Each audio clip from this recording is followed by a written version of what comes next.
Un autre classique, Un autre classique. mais Qu'est-ce que peut-être c'est moins que connu. ça Oh, ouais, peut-être. Bah, ça ressemble un peu aux herbes de Provence de tout Oh, à l'heure. mais Là. tu m'emmerdes avec Non, tes mais ça herbes. ressemble. Qu'est-ce que tu m'as dit que c'était tout à l'heure? C'était de J'ai une tête à l'avoine. m'appeler du croc. Donc c'est une variante de l'avoine, Rien à voir. non? Non, ça c'est Il y a de... Ça c'est une graine, ça. C'est tout des graines. Et donc ça c'est quoi? Ça c'est de l'orge. Ah, Ça c'est de de l'orge l'orge. d'hiver. Alors il existe deux variétés, il y a l'orge d'hiver, enfin deux variétés, deux types d'orge. Il y a l'orge d'hiver et l'orge de printemps. L'orge de printemps on peut le semer là au mois de février-mars. Ouais, Et ça c'est de l'orge d'hiver, il faut qu'on le sème avant l'hiver.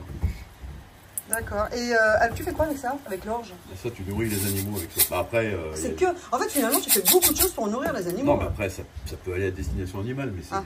c'est des niches franchement. Alors je sais que les Suédois ils font du pain avec, je te dis Ah. que ça tient au ventre. Hein.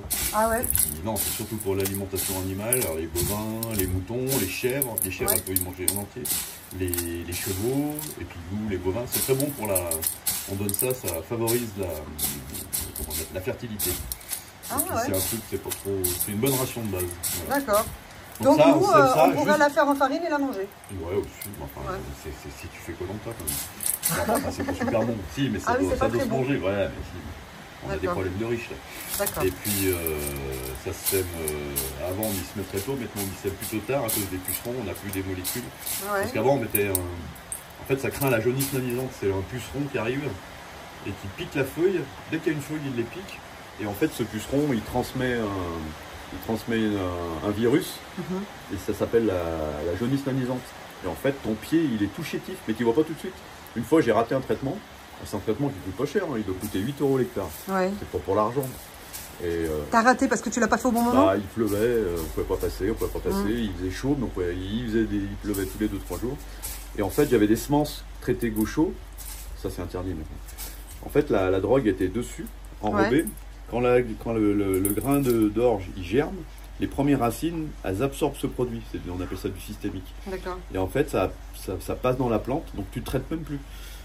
Et en fait, la plante, elle est immunisée contre le virus. Mhm. Sauf que là, j'ai pas pu traiter. Et la différence entre ces semences traitées, donc qui étaient immunisées contre le virus grâce à ce produit, et celles que j'avais pas traitées, là j'ai fait, les pas traitées, j'ai fait 20 quintaux, 2 tonnes hectare, et les autres j'ai fait 8 tonnes hectare. Ah ouais. C'est différent. En fait, ça fait des pieds tout chétifs, tout petits, c'est tout rabougri, il y en a qui crèvent. Ah merde. Et voilà. Bon, faut que tu fasses attention avec tes traitements là. Oui, chérie. Voilà. La Et suite. ça, alors ça, Ah, c'est une horreur. Ça, à moissonner, c'est une horreur. parce J'ai que- commencé avec des bateaux sans cabine. Ça gratte, c'est horrible. Ça pique. Ah ouais. Ah, c'est une horreur. Ah, on n'y pense pas, ce genre de Et problème. l'avoine, ça gratte pas, ça pique. Il y a plein de petits picous, c'est Et horrible. ça n'existe pas des vêtements spécifiques Bah pour non, ce type de... Non? Bah, à titre d'apiculteur, mais tu peux pas moissonner avec ça. Voilà. Hop. Allez.